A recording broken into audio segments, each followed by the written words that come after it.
In this video, I'll show you how to copy and paste data within Smartsheet and between Smartsheet and other programs. Start by logging into Smartsheet and opening the sheet you want to work on.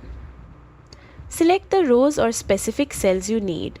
For Windows, press Ctrl+C to copy or Command+C on a Mac. You can also right-click and choose Copy. Next, move to where you want to paste the data.